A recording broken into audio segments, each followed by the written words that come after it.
Bapak, Ibu, dan Saudara semuanya, Shalom. Akan saya bacakan berita gereja GKJ Jebres tanggal 15 November tahun 2020. Romawi 1, ibadah tatap muka. Majelis GKJ Jebres dan Badan Peribadatan kembali melaksanakan ibadah tatap muka atau onsite dengan 3 kali ibadah, yakni jam 6.30, jam 9 dan jam 17 WIB. Kapasitas setiap jam ibadah maksimal hanya 100 warga jemaat dengan menerapkan protokol kesehatan secara ketat. Setiap warga jemaat diharapkan mendaftar ke pengurus kelompok akan beribadah di kebaktian pagi, siang, atau sore. Mohon dukungan dan partisipasi seluruh jemaat untuk mensukseskan pelayanan gerejawi dengan mematuhi protokol kesehatan demi keselamatan bersama untuk ibadah-ibadah selanjutnya. Romawi 2, rekap daftar hadir warga jemaat GKJ Jebres, Minggu tanggal 1 November 2020, pagi jam 6.30 sejumlah 115, siang jam 9, sejumlah 704 warga jemaat. Pukul 17 sejumlah 95 jemaat. Jadi total jemaat yang hadir pada Minggu 1 November 2020 sejumlah 284 jemaat. Minggu 8 November 2020 pagi jam 6.30 104 jemaat. 9 pagi sejumlah 62 jemaat dan pukul 17 sejumlah 72 jemaat. Total jemaat yang hadir pada Minggu 8 November 2020 sejumlah 238 jemaat. Romawi 3, kalender tahun 2021. Panitia Natal telah menyediakan kalender 2021 bagi warga jemaat GKJ Jebres dengan mengganti ongkos cetak sebesar Rp20.000. Pembayaran dikumpulkan melalui kelompoknya masing-masing dan disetor melalui kantor gereja paling lambat tanggal 6 Desember 2020. Mohon perhatian segenap warga jemaat GKJ Jebres dan harap menjadikan periksa. Romawi 4, cuti pendeta. Diberitahukan kepada segenap jemaat bahwa pendeta Bapak Suwarto akan cuti pada tanggal 16 sampai dengan tanggal 21 November 2020. Harap menjadikan periksa. Romawi 5, berita duka cita. Telah meninggal dunia Ibu Rukminingsih, warga kelompok Jebres 4, pada hari Rabu 11 November 2020. Kiranya Tuhan memberikan penghiburan bagi keluarga yang ditinggalkan. Romawi 6, tukar mimbar.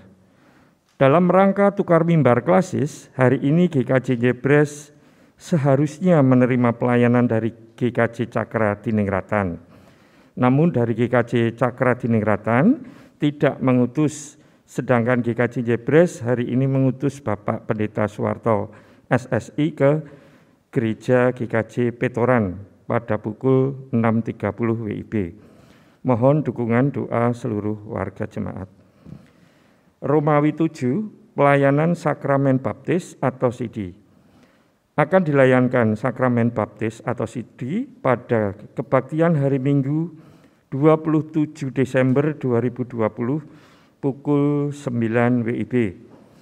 Bagi Bapak, Ibu, Saudara yang akan CD atau baptis dewasa, bisa berhubungan dengan kantor gereja sampai tanggal 1 Desember 2020. Romawi 8, persembahan Minggu tanggal 8 November 2020. 1. Persembahan kotak putih sebesar Rp1.539.000. 2. Persembahan kotak merah sebesar Rp1.429.000. 3. Persembahan HUT GKJ Jebres ke-18 sebesar Rp300.000. 4. Persembahan bulanan dan operasional sebesar Rp3.920.000. 5. Persembahan janji iman sebesar Rp3.465.000.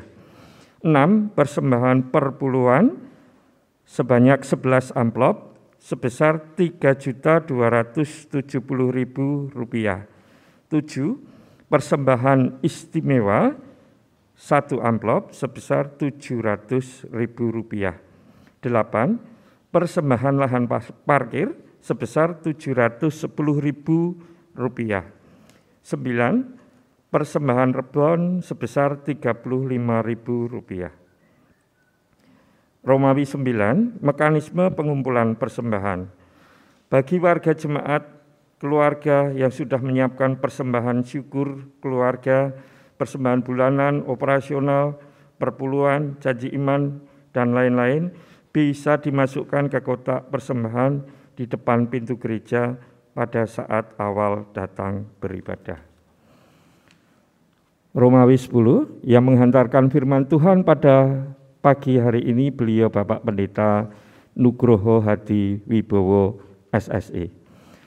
Majelis GKJ Jebres mengucapkan selamat datang kepada Bapak, Ibu, Saudara yang baru pertama kali datang beribadah. Apabila Bapak, Ibu, Saudara membutuhkan pelayanan lebih lanjut, silahkan menghubungi Majelis Gereja seusai ibadah. Demikian berita gereja GKJ Jebres tanggal 15 November 2020. Selamat beribadah, Tuhan memberkati.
Shalom Bapak Ibu Saudara. Marilah kita masuk dalam panggilan beribadah. Bersorak-soraklah bagi Tuhan, hai seluruh bumi. Beribadahlah kepada Tuhan dengan sukacita. Datanglah ke hadapannya dengan sorak-sorai. Ketahuilah bahwa Tuhan Allah, Dialah yang menjadikan kita dan punya Dialah kita, umatnya dan kawanan domba gembalaannya. Masuklah melalui pintu gerbangnya dengan nyanyian syukur, ke dalam pelatarannya dengan puji-pujian, dan bersyukurlah kepadanya, dan pujilah namanya. Sebab Tuhan itu baik, kasih setianya untuk selama-lamanya, dan kesetiaannya tetap turun-temurun. Marilah kita berdiri, kita memuliakan Tuhan dalam ibadah ini.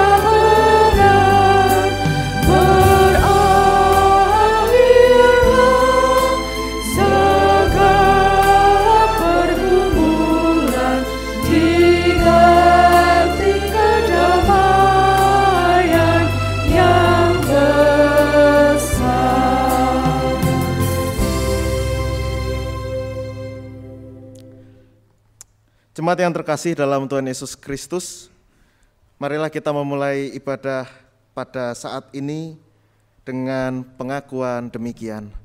Pertolongan dalam ibadah minggu ini datangnya dalam nama Tuhan yang menjadikan langit dan bumi. Sampai selama-lamanya dan tidak pernah meninggalkan perbuatan tangannya.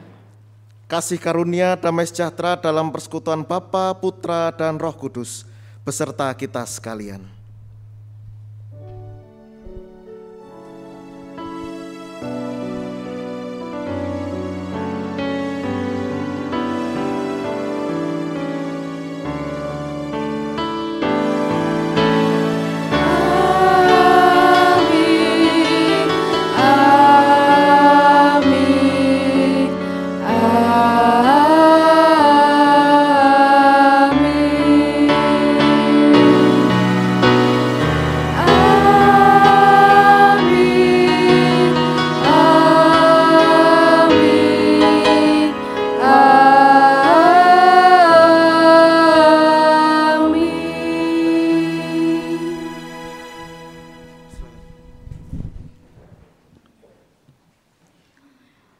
Jemaat yang terkasih dalam Tuhan Yesus, menggunakan talenta Tuhan, anugerah tak terbatas hanya untuk pelayanan di dalam gereja, sebab talenta berbicara mengenai pemberian dan kepercayaan dari Tuhan. Ada banyak cara yang dapat dilakukan untuk menghargai pemberian Tuhan. Mari lihat pemberian yang Tuhan sedang titipkan kepada kita. Bisa berupa kemampuan menulis, modal usaha, pekerjaan, dan masih banyak lagi. Sudahkah kita menghargai pemberian Tuhan dengan memaksimalkannya untuk memuliakan Dia?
Tetaplah mata Bapa menilik dunia, terlindung barang siapa yang harap kasih-Nya. Burung dan tanaman terjamin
Jemaat yang terkasih dalam Tuhan Yesus Kristus, dalam kita menjalani hidup kita sehari-hari, kita adalah pribadi-pribadi yang tidak luput dari dosa. Oleh karena itu mari kita mengaku dosa di hadapan Allah, berdasarkan ayat Yesaya 59 ayat 1 dan 2, sesungguhnya tangan Tuhan tidak kurang panjang untuk menyelamatkan, dan pendengarannya tidak kurang tajam untuk mendengar. Tetapi yang merupakan pemisah antara kamu dan Allahmu ialah segala kejahatanmu. Dan yang membuat dia menyembunyikan diri terhadap kamu sehingga ia tidak mendengar ialah segala dosamu. Marilah kita mengaku dosa di hadirat Allah yang Maha Kudus. Terhadap engkau sajalah aku telah berdosa dan melakukan apa yang engkau anggap jahat.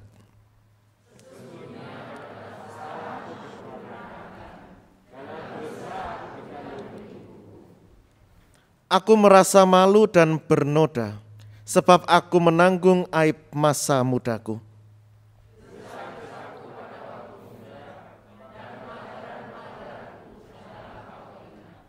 Tetapi ingatlah kepadaku sesuai dengan kasih setiamu.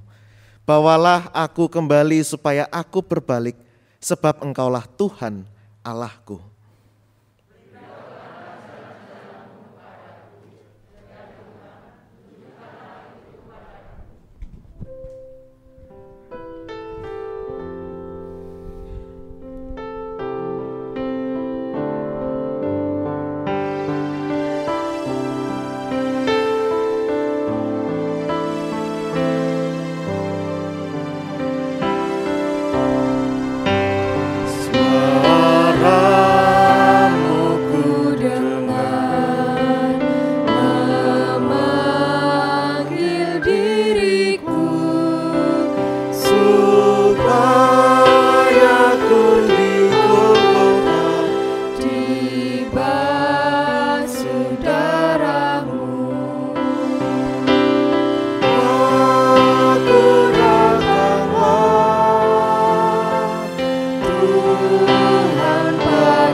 Jemaat kami undang untuk bangkit berdiri. Bagi setiap orang yang telah mengaku dosanya dan bertobat, disampaikan berita anugerah pengampunan yang diambil dari 1 Tesalonika pasal 5 ayat 9 sampai dengan 10 yang demikian. Karena Allah tidak menetapkan kita untuk ditimpa murka, tetapi untuk beroleh keselamatan oleh Yesus Kristus Tuhan kita, yang sudah mati untuk kita, supaya entah kita berjaga-jaga, entah kita tidur, kita hidup bersama-sama dengan Dia. Demikianlah berita anugerah dari Tuhan. Kiranya kasih anugerah dan pengampunan Allah nyata atas kita dalam nama Bapa, Anak, dan Roh Kudus. Amin.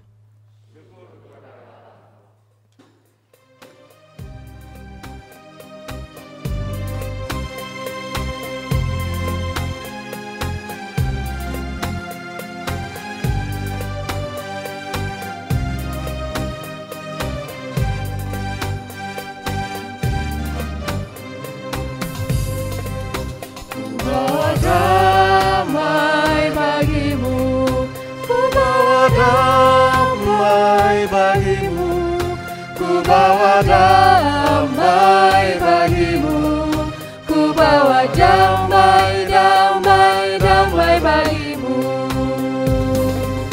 Hafiru shalom alaihim, hafiru shalom alaihim, hafiru shalom alaihim, hafiru shalom, shalom, shalom alaihim.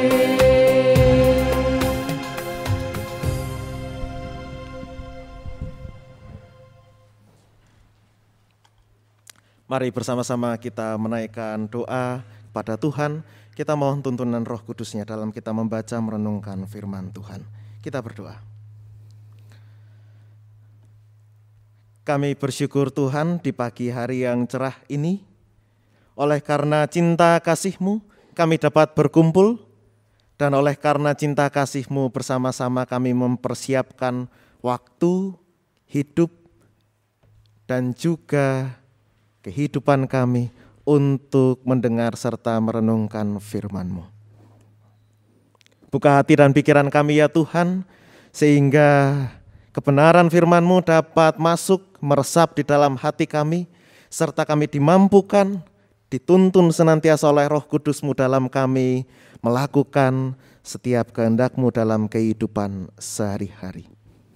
Hamba-Mu yang Kau pakai untuk mengantarkan firman-Mu pada pagi hari ini, Kau berkati ya Tuhan, sehingga segala persiapan yang telah disiapkan dapat menjadi sarana untuk kemuliaan nama Tuhan. Di dalam nama Tuhan Yesus Kristus kami berdoa. Amin. Pembacaan Alkitab diambil dari Matius pasal 25 ayat 14 sampai dengan 30. Matius pasal 25 ayat 14 sampai dengan 30 yang demikian. Sebab hal kerajaan sorga sama seperti seorang yang mau bepergian keluar negeri, yang memanggil hamba-hambanya dan mempercayakan hartanya kepada mereka. Yang seorang diberikan 5 talenta, yang seorang lagi 2, dan yang seorang lagi 1, menurut kesanggupannya, lalu ia berangkat. Setelah segera pergilah hamba yang menerima 5 talenta itu. Ia menjalankan uang itu lalu beroleh laba 5 talenta.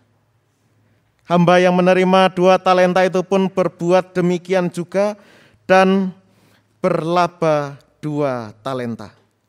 Tetapi hamba yang menerima 1 talenta itu pergi dan menggali lubang di dalam tanah, lalu menyembunyikan uang tuannya. Lama sesudah itu pulanglah tuan hamba-hamba itu, lalu mengadakan perhitungan dengan mereka. Hamba yang menerima 5 talenta itu datang dan ia membawa laba 5 talenta, katanya, Tuan, 5 talenta Tuan percayakan kepadaku. Lihat, aku telah beroleh laba 5 talenta. Maka kata tuannya itu kepadanya, baik sekali perbuatanmu itu, hai hambaku yang baik dan setia. Engkau telah setia dalam perkara kecil, aku akan memberikan kepadamu tanggung jawab dalam perkara yang besar. Masuklah dan turutlah dalam kebahagiaan Tuanmu. Lalu datanglah hamba yang menerima 2 talenta itu, katanya, Tuan, 2 talenta Tuhan percayakan kepadaku. Lihat, aku telah beroleh laba 2 talenta. Maka kata tuannya itu kepadanya, baik sekali perbuatanmu itu, hai hambaku yang baik dan setia. Engkau telah setia memikul tanggung jawab dalam perkara yang kecil. Aku akan memberikan kepadamu tanggung jawab dalam perkara yang besar. Masuklah dan turutlah dalam kebahagiaan Tuanmu. Kini datanglah hamba yang menerima 1 talenta itu dan berkata, Tuan, aku tahu bahwa Tuan adalah manusia yang kejam, yang menuai di tempat di mana Tuan tidak menabur, dan yang memungut dari tempat di mana Tuan tidak menanam. Karena itu aku takut dan pergi menyembunyikan talenta Tuan itu di dalam tanah. Ini, terimalah kepunyaan Tuan. Maka jawab tuannya itu, hai kamu hamba yang jahat dan malas. Jadi kamu sudah tahu bahwa aku menuai di tempat di mana aku tidak menabur dan memungut dari tempat di mana aku tidak menanam. Karena itu sudahlah seharusnya uangku itu kau berikan kepada orang yang menjalankan uang, supaya sekembaliku aku menerimanya serta dengan bunganya. Sebab itu ambillah talenta itu daripadanya dan berikanlah kepada orang yang mempunyai 10 talenta itu. Karena setiap orang yang mempunyai kepadanya akan diberi sehingga ia berkelimpahan. Tetapi siapa yang tidak mempunyai, apapun juga yang ada padanya akan diambil daripadanya.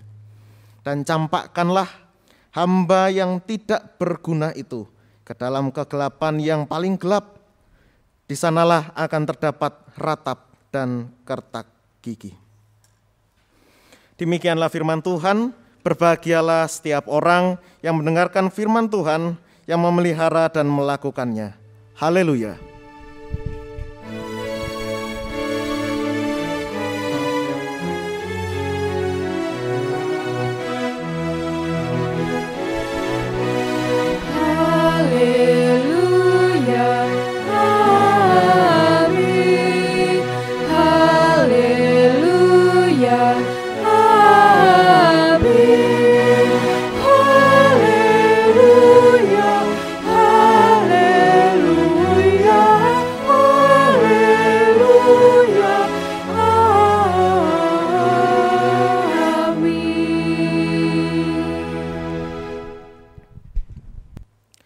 Bapak Ibu Saudara yang terkasih dalam Tuhan Yesus Kristus, bicara tentang talenta, biasanya kata talenta diidentikan atau disamakan dengan kata bakat.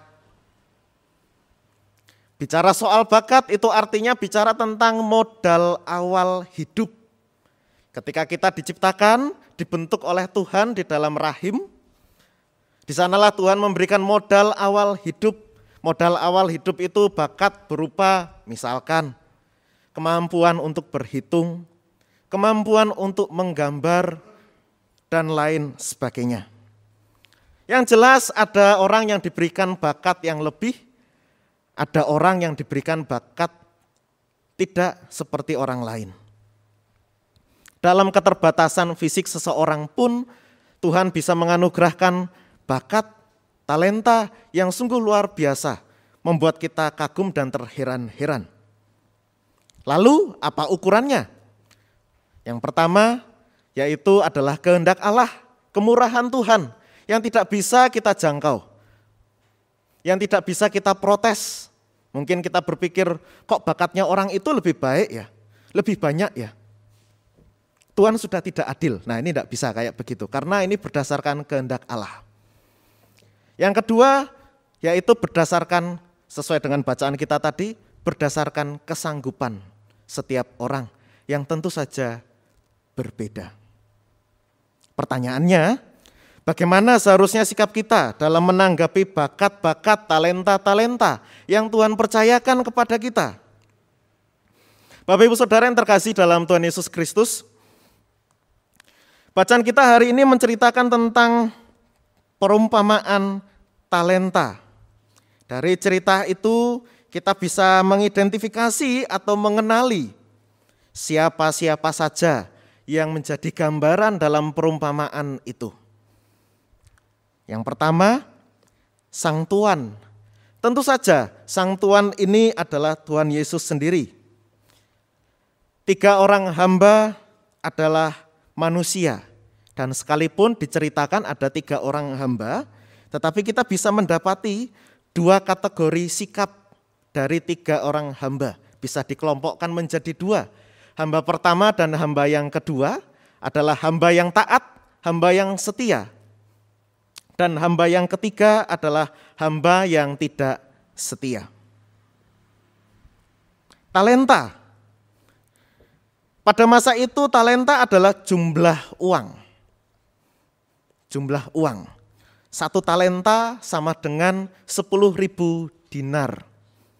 1 dinar sama dengan upah 1 hari bekerja. Jadi bisa dikatakan kalau 1 talenta atau yang paling besar tadi 5 talenta itu artinya 50.000 dinar. Atau sekitar 50.000 hari kerja. Atau sama dengan 136 tahun. Ini merupakan jumlah yang sangat amat besar. Tetapi bisa juga kita maknai talenta ini sebagai segala sesuatu yang Tuhan percayakan dalam kehidupan kita. Kepergian Tuhan ke luar negeri ini adalah Tuhan Yesus yang terangkat ke surga.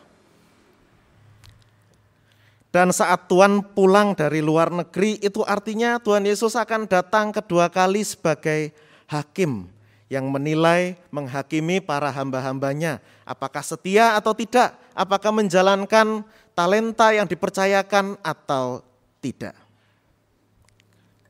Bapak Ibu Saudara yang terkasih dalam Tuhan Yesus Kristus, jika kita melihat Sang Tuan yang mempercayakan hartanya kepada 3 hambanya, maka kita dapat belajar bersyukur. Bahwa yang Tuhan titipkan kepada manusia itu bukan hal yang tidak berharga. Di sana di Alkitab dikatakan bahwa dan mempercayakan hartanya kepada mereka. Talenta adalah harta yang berharga. Oleh karena itu kita perlu berbangga hati bahwa talenta-talenta yang kita miliki, yang Tuhan titipkan dan yang Tuhan percayakan kepada kita, itu adalah harta yang berharga yang Tuhan titipkan kepada kita. Untuk kita kembangkan, untuk kita jalani, syukur-syukur bisa dipakai sarana untuk penghidupan. Tiap orang diberikan modal awal dalam hidupnya. Berbeda-beda sesuai dengan kehendak Tuhan dan juga sesuai dengan kemampuan setiap orang yang tidak bisa dibandingkan satu dengan yang lain. Ketika kita membandingkan, kita akan merasa rumput tetangga lebih hijau. Ketika kita membandingkan, kita akan merasa barangkali ketika kita melihat diri kita, oh talentaku jauh lebih besar, talentaku jauh lebih mahir. Dia belum ada apa-apanya, kemudian kita menjadi sombong. Atau barangkali kita membandingkan dengan orang lain dan kita merasa bahwa oh ya saya belum ada apa-apanya, ya udahlah. Nah, oleh karena itu Bapak Ibu Saudara, talenta-talenta yang Tuhan berikan kepada kita sebagai modal awal, entah itu 1, 2, 5 atau berapapun, tidak bisa kita bandingkan satu dengan yang lain. Dan dari talenta yang dianugerahkan kepada setiap orang, Tuhan nantinya akan menghakimi siapa yang layak dan siapa yang tidak layak. Sebab Bapak Ibu Saudara yang terkasih, perumpamaan Matius pasal 25 ayat 14 sampai dengan 30 ini adalah perumpamaan dalam bingkai penghakiman Tuhan. Di bulan November seringkali menjadi masa-masa di mana kita menghayati akhir tahun kalender gerejawi. Ya, saya ulangi, akhir tahun kalender gerejawi. Kalau akhir tahun yang biasanya itu Desember, tapi akhir tahun gerejawi itu jatuhnya di bulan November. Dan kalender gerejawi dimulai pada masa Advent di bulan Desember atau minggu terakhir di bulan November. Oleh karena itu, bacaan-bacaannya di bulan November itu seringkali adalah tentang hari Tuhan, tentang penghakiman, yang maknanya ada dua, yaitu yang pertama tentang kedatangan Tuhan Yesus yang kedua kali sebagai hakim, dan yang kedua dalam rangka kita memperingati masa Advent dan kelahiran Tuhan Yesus. Nah, Bapak Ibu Saudara, dalam rangka penghakiman terakhir itulah perumpamaan tentang talenta ini diceritakan bahwa pada akhirnya nantinya kita semua akan diperhadapkan kepada Allah, dimintai pertanggungjawaban, dan Tuhan sendiri yang akan memilah mana yang benar, mana hamba yang setia, dan mana yang layak untuk masuk dalam kebahagiaan bersama Tuhan. Jika kita melihat hamba yang ketiga, hamba yang tidak setia, hamba yang jahat, maka kita belajar tentang bagaimana kita menanggapi talenta yang Tuhan percayakan kepada kita. Hamba yang ketiga merupakan hamba yang dinilai jahat karena tidak berbuat apapun terhadap talenta yang sudah dipercayakan. Sejak awal, sejak ia menerima, dia sudah punya niat untuk tidak berbuat apa-apa. Oleh karena itu ketika menerima, dia langsung pergi, gali lubang, dan memasukkan talenta itu ke dalam lubang di dalam tanah. Dan ketika tuannya pulang, barulah dia mengatakan, Tuan ini sungguh kejam. Mengambil dari tempat di mana tidak menanam, menuai dari tempat di mana tidak menanam, Tuan ini sungguh kejam. Artinya Bapak Ibu Saudara, hamba yang ketiga ini sejak awal sebenarnya sudah mencela tuannya. Dan baru ketahuan di akhir setelah tuannya pulang dari luar negeri. Hamba ketiga ini adalah gambaran orang-orang yang mengeluhkan modal awal hidup. Orang-orang yang menganggap Tuhan itu tidak adil dalam memberikan bakat, terutama untuk dirinya sendiri. Adalah hamba yang barangkali gambaran orang yang berujar, ngapain belajar toh? Toh juga nanti yang dapat nilai bagus ya hanya orang-orang itu aja. Ngapain toh belajar, nanti juga yang dekat dengan guru, yang dekat dengan pembesar-pembesar ya hanya orang-orang itu aja. Ngapain berusaha sih? Toh juga sudah kelihatan siapa yang paling mahir. Ngapain capek-capek untuk latihan? Kan itu kan bukan acara besar. Ngapain sih harus dipersiapkan sampai susah payah? Udahlah, santai aja. Atau barangkali ada yang mengatakan, enak ya kalau jadi kamu, udah ganteng, pinter lagi. Kayaknya hidupmu juga baik-baik aja, enggak ada permasalahan apa-apa. Bapak Ibu Saudara yang terkasih dalam Tuhan Yesus Kristus, modal awal setiap orang memang beda-beda. Tuhan menganugerahkan kepada kita rambut yang panjang, rambut pendek, yang keriting seperti saya, yang lurus seperti Bapak Ibu, yang alisnya tebal seperti saya. Tuhan menganugerahkan latar belakang kehidupan yang berbeda-beda. Tuhan menganugerahkan kepada setiap orang kemampuan yang berbeda-beda. Ada yang bisa bermusik, ada yang mampu untuk berbicara di depan, ada yang mampu mengelola uang dengan baik, ada yang mampu berhitung dengan cepat, ada yang mampu menggambar dengan sungguh indah. Dan semua orang biasanya kalau di dunia ini pencapaiannya disamaratakan. Itu wajar Bapak Ibu Saudara, karena semuanya disamaratakan menurut ukurannya masing-masing. Tetapi menjadi hal yang tidak wajar ketika seseorang mempergunakan kekurangan bakatnya, kekurangan modal awal yang diterima olehnya dari Tuhan sebagai alasan untuk tidak berusaha.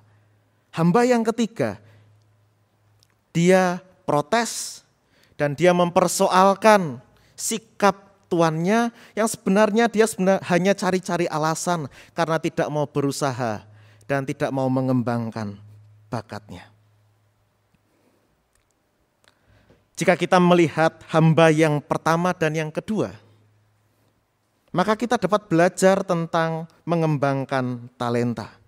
Hamba yang pertama dan yang kedua memiliki tipe yang sama. Hamba yang mengerjakan, mengembangkan apa yang dipercayakan. Sikap ini dinilai baik dan benar serta setia. Sebab talenta-talenta yang dipercayakan kepada seseorang dapat menunjukkan jati diri orang-orang itu. Ada yang mengatakan bahwa uang adalah salah satu sarana untuk menunjukkan siapa jati diri orang itu. Ketika dia dipercayakan uang, bagaimana dia mengelola, bagaimana dia menyikapi uang itu, dan bagaimana dia mengembangkan uang itu akan sangat amat terlihat. Hamba yang pertama dan yang kedua adalah orang-orang yang bisa dipercaya. Bukan hanya soal uang, tetapi soal kesetiaan. Hamba yang pertama dan yang kedua ini juga mengajarkan kepada kita bahwa walaupun hamba yang kedua ini dapat talenta hanya 2, tetapi dia tidak iri terhadap hamba yang pertama yang mendapatkan 5. Sekalipun hamba yang kedua ini hanya mendapatkan laba 2 talenta sesuai dengan modal awalnya, tetapi kemudian dia tidak iri dengan perolehan hamba yang pertama mendapatkan 5 talenta. Totalnya menjadi 10 dan dia hanya 4. Kesenjangan ini, perbedaan ini tidak mengendorkan niat hamba yang kedua untuk tetap setia dan tetap mengembangkan talenta yang dia miliki. Begitu pula hamba yang pertama, ketika dia dipercayakan talenta yang begitu banyak, senilai upah kerja 136 tahun. Dia pun juga tidak sombong.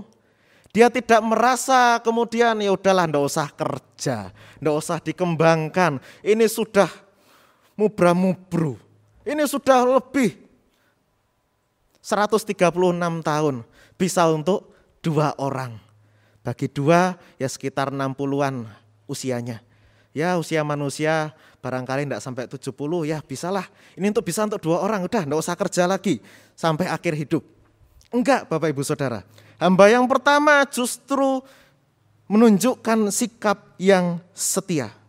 Dari sini kita bisa belajar bahwa kita ditantang untuk memakai apa yang Tuhan percayakan kepada kita. Semua talenta yang Tuhan percayakan demi kerajaan surga. Lalu pertanyaannya sekarang, apa yang menjadi talenta kita? Apakah itu bermain sepak bola, bermusik, berhitung, menggambar, merancang bangun, berbicara depan orang banyak, atau bakat apa? Ada banyak sekali bakat dan memang sulitnya karena bingkai pendidikan, bakat setiap orang tidak bisa diekspresikan dengan begitu baik. Jikalau di awal tadi saya mengatakan bakat setiap orang tidak bisa disamaratakan, tidak bisa dibandingkan satu dengan yang lain, maka Bapak Ibu Saudara mungkin pernah mendengar atau pernah melihat bahwa dunia pendidikan di dunia ini ibarat seperti ikan yang seharusnya berenang di dalam air tetapi dipaksa untuk memanjat pohon. Tentu saja tidak bisa. Ikan seharusnya ya berenang di dalam air sesuai dengan dirinya, insangnya, tubuhnya, dan apapun yang Tuhan telah anugerahkan kepadanya. Untuk memanjat pohon mungkin bisa harimau, bisa macan tutul, monyet, dan yang lainnya. yang binatang-binatang yang ada di darat. Itulah gambaran kehidupan kita, Bapak Ibu Saudara. Ketika kita ikut dalam arus dunia, kemudian kita menyamaratakan, sehingga kemudian bakat yang kita miliki, kita pandang itu bukan sebagai bakat, malah sebagai kekurangan. Oleh karena itu, mari kita melihat, menelisik, meneliti diri kita sendiri. Bakat apa, talenta apa yang Tuhan percayakan kepada saya? Bakat apa yang sudah ada dalam diri saya tetapi kurang saya kembangkan? Kita diajak untuk mengembangkan bakat talenta yang Tuhan percayakan kepada kita. Mengasahnya, menggunakannya, mengikuti pelatihan, baik online ataupun offline. Kita cari tahu dengan media sosial, melalui internet, bagaimana cara mengembangkan bakat-bakat yang kita miliki.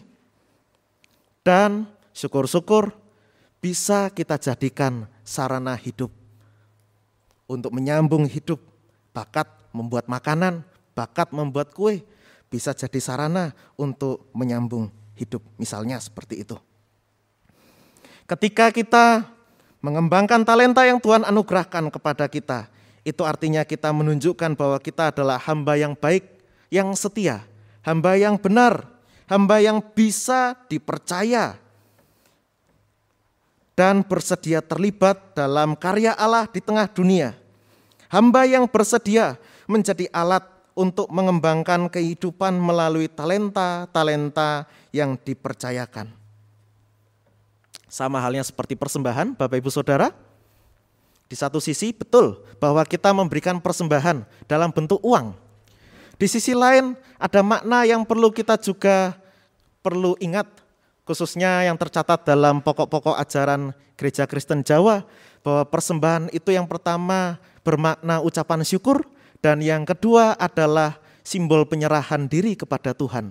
Itu artinya kalau berangkat dari yang nomor 2, simbol penyerahan diri kepada Tuhan, bukan tentang uangnya, tetapi ketika kita memasukkan persembahan, itu kita memasukkan hidup kita dalam kantong persembahan itu.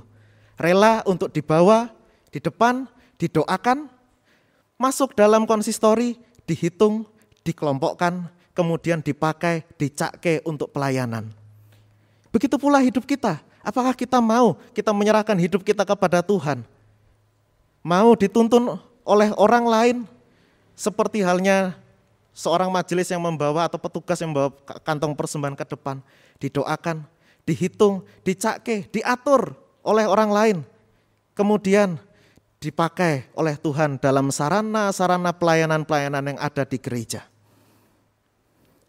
Berita baiknya Bapak Ibu Saudara adalah Tuhan Yesus menunda kedatangannya yang kedua kali. Itu adalah sebuah berita baik. Sudah 2000 tahun kira-kira Tuhan Yesus terangkat ke surga, dan sampai sekarang mulai dari zaman tidak ada kertas sampai sekarang ada kertas, bahkan ada gadget, ada gawai, ada teknologi sebegini rupa.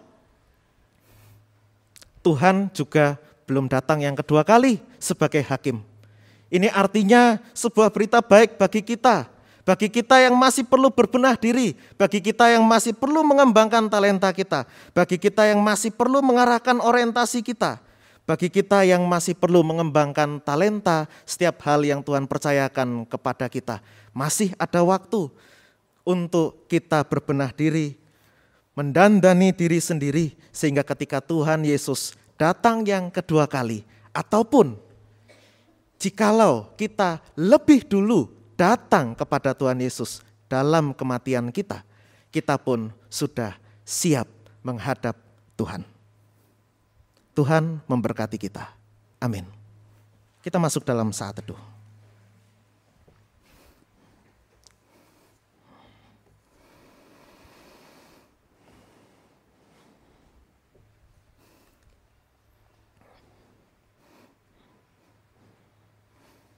Saat teduh cukup. Kita nyanyikan Kidung Jumat 363, bait pertama dan keempat.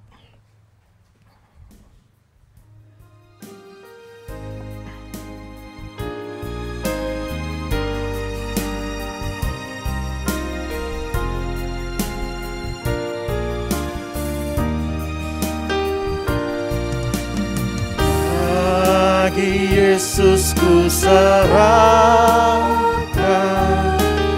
hidupku seluruhnya,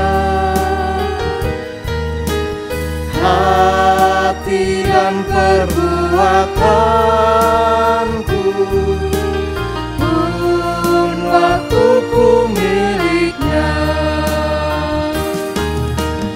Bagi Yesus semuanya pun waktuku miliknya. Bagi Yesus semuanya pun waktuku miliknya.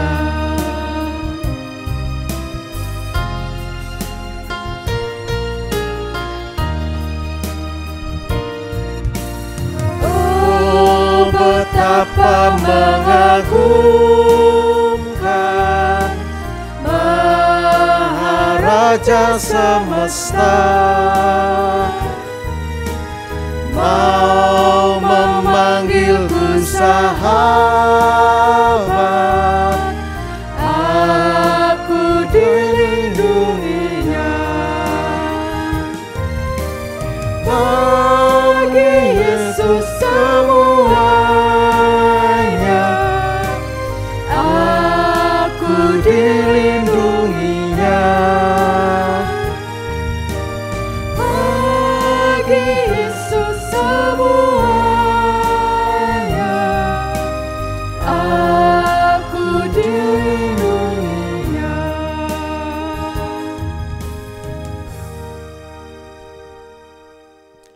Mari kita menaikkan doa syafaat kita kepada Tuhan. Kita berdoa.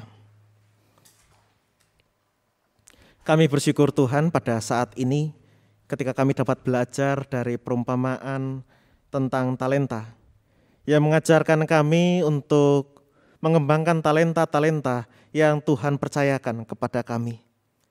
Oleh karena itu ya Tuhan, kami mohon Roh Kudus-Mu menuntun, memampukan kami untuk dapat menemukan apa yang menjadi talenta dalam kehidupan kami yang Tuhan titipkan, Tuhan percayakan kepada kami. Mampukan kami dengan gigih, dengan setia, dengan berani untuk mengembangkan talenta-talenta yang kami miliki yang Tuhan percayakan. Mampukan kami ya Tuhan untuk siap sedia Tuhan pakai untuk mengembangkan kehidupan orang-orang di sekitar kami melalui talenta-talenta yang kami miliki. Mampukan kami ya Tuhan untuk memakai talenta-talenta ini menjadi sarana kemuliaan nama Tuhan dan membawa damai sejahtera bagi kehidupan. Kami percaya ya Tuhan, Roh Kudus-Mu memampukan kami. Kami juga mendoakan ya Tuhan, umat manusia yang saat ini masih bergumul tentang pandemi virus corona.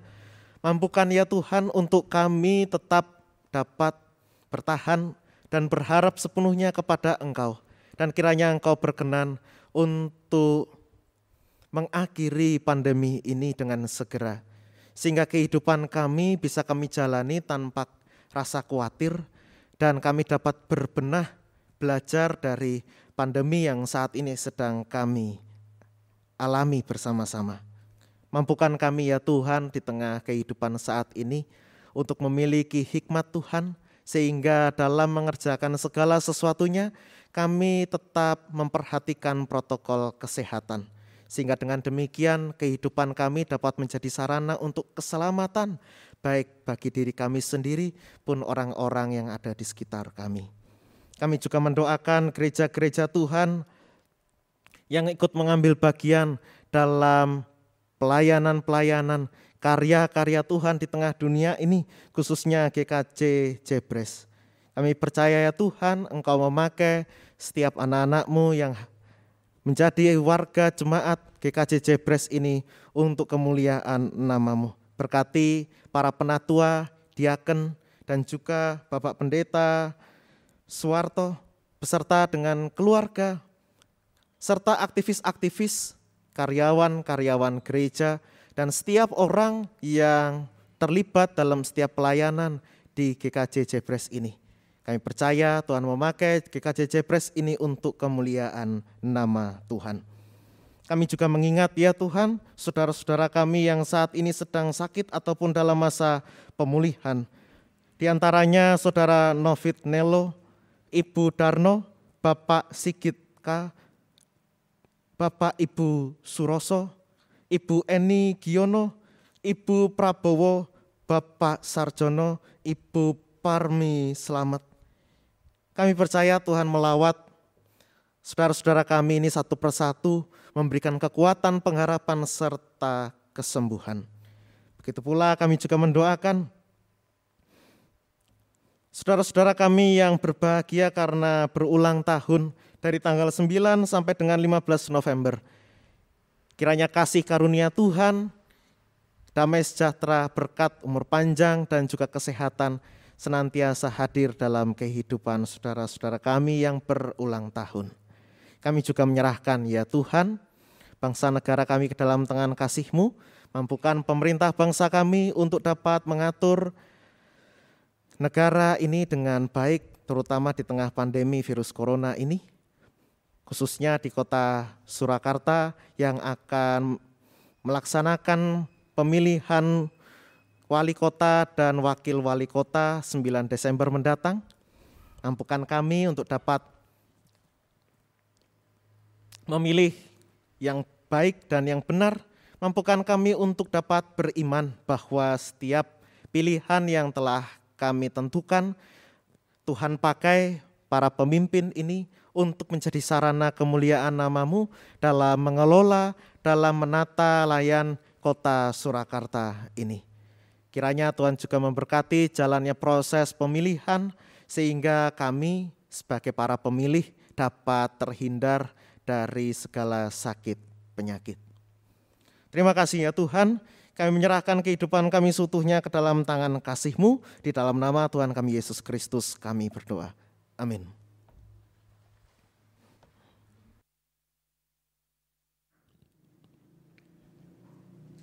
Jemaat yang terkasih dalam Tuhan Yesus, saat ini kita telah diberi kesempatan untuk mengucapkan rasa syukur di awal ibadah melalui persembahan yang kita masukkan dalam kotak di depan tadi. Marilah kita senantiasa mengingat sabda Tuhan dalam pengucapan syukur di dalam Roma 11 ayat yang 32, 6. Sebab segala sesuatu adalah dari Dia dan oleh Dia dan kepada Dia, bagi Dialah kemuliaan sampai selama-lamanya. Kita menyatakan syukur dengan menyanyikan KJ 335.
Mari kita berdoa bersama. Kembali kami menghadap kepada Tuhan, Allah kami Tuhan Yesus. Kami mengucap syukur atas penyertaan-Mu pada kami di ibadah pagi ini Tuhan. Kami mengucap syukur Kau berikan firman yang luar biasa bagi kami, agar kami senantiasa dapat mengembangkan bakat atau talenta kami ya Tuhan, dalam kehidupan kami untuk kemuliaan-Mu ya Tuhan. Dan di kehidupan kami Kau berikan berkat-berkat yang luar biasa pada kami ya Tuhan, dalam keluarga, kesehatan, pekerjaan, dan banyak sekali ya Tuhan, berkat yang Engkau berikan kepada kami. Untuk rasa syukur itu ya Tuhan, kami berikan persembahan kepada kami, kepada Engkau, persembahan mingguan, persembahan bulanan, operasional, persembahan janji iman, persembahan lahan parkir, persembahan puluhan, dan masih banyak sekali ya Tuhan. Mungkin tubuh kami juga kami usahakan untuk kemuliaan-Mu ya Tuhan. Terimalah berkatnya kepada kami, kiranya persembahan ini dapat digunakan untuk gereja ini dengan baik ya Tuhan. Kami berdoa untuk orang-orang yang mengelola persembahan ini, ya Tuhan, kiranya mereka dapat mengembangkan dengan baik dan menjalankan dengan baik ya Tuhan. Kami setelah ini kami setelah selesai dalam ibadah ini kami akan pulang ke rumah masing-masing yang memberkati kami dalam perjalanan sehingga bertemu dengan keluarga kami. Doa ini kami serahkan dalam kuasa tangan-Mu Tuhan Yesus Kristus yang telah mengajar kami doa Bapa kami.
Jemaat kami undang untuk bangkit berdiri. Mari bersama-sama kita memuliakan nama Tuhan. Kidung Jemaat 376 bait pertama dan ketiga.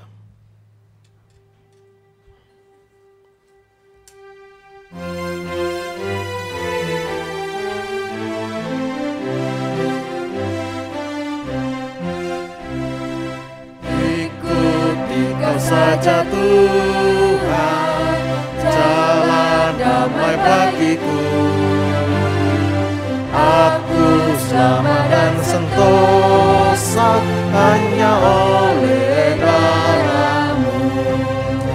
Aku ingin ikuti Kau dan mengabdi padamu.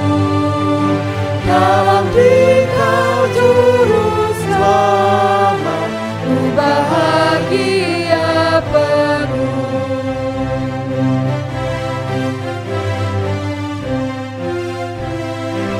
Ikut dan menyangkal diri, aku buang yang fana, hanya turut kehendak-Mu dan padamu berserah. Aku ingin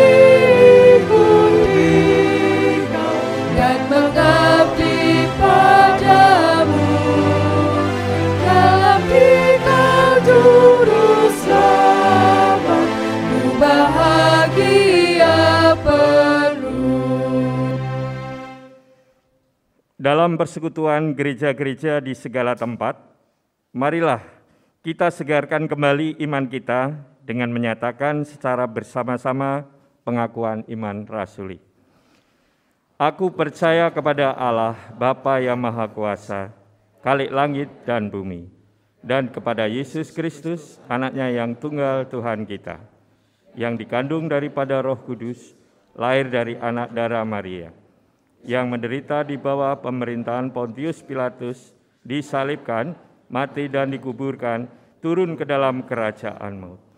Pada hari yang ketiga, bangkit pula dari antara orang mati, naik ke surga, duduk di sebelah kanan Allah Bapa yang Maha Kuasa, dan akan datang dari sana untuk menghakimi orang yang hidup dan yang mati.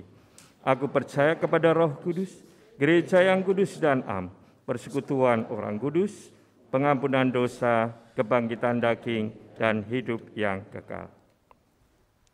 Arahkanlah hatimu kepada Tuhan. Jadilah saksi Kristus. Terpujilah Tuhan.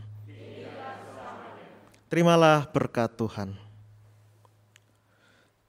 Tuhan memberkati engkau dan melindungi engkau. Tuhan menyinari engkau dengan wajah-Nya dan memberi engkau kasih karunia. Tuhan menghadapkan wajah-Nya kepada engkau dan memberi engkau damai sejahtera. Amin. Silakan duduk kembali.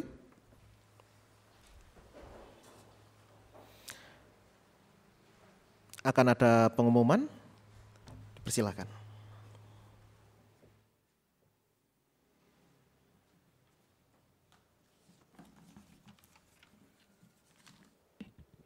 Shalom Bapak, Ibu, dan Saudara. Mohon izin waktunya sebentar. Kami atas nama Panitia Pembelian Tanah Lahan Parkir akan menyampaikan beberapa pemberitahuan yang perlu jemaat ketahui. Yang pertama, oleh karena situasi pandemi COVID-19, Panitia Lahan Parkir tidak bisa berkunjung ke kelompok-kelompok dalam rangka sosialisasi. Maka sosialisasi Panitia Lahan Parkir dilaksanakan dalam bentuk surat edaran yang akan dibagikan besok hari Minggu, tanggal 22 November 2020, bersamaan dengan form janji iman, jadi itu terlampir. Yang kedua, untuk form janji iman yang sudah diisi tentang kesanggupan mohon dikumpulkan kembali melalui ketua kelompok atau langsung ke kantor gereja paling lambat Minggu tanggal 6 Desember tahun 2020. Demikian informasi dari Panitia Lahan Parkir. Atas perhatian dan perkenan Bapak Ibu untuk memberikan janji iman sebagai tanggung jawab kita melunasi pinjaman ke sinode, kami atas nama panitia mengucapkan terima kasih.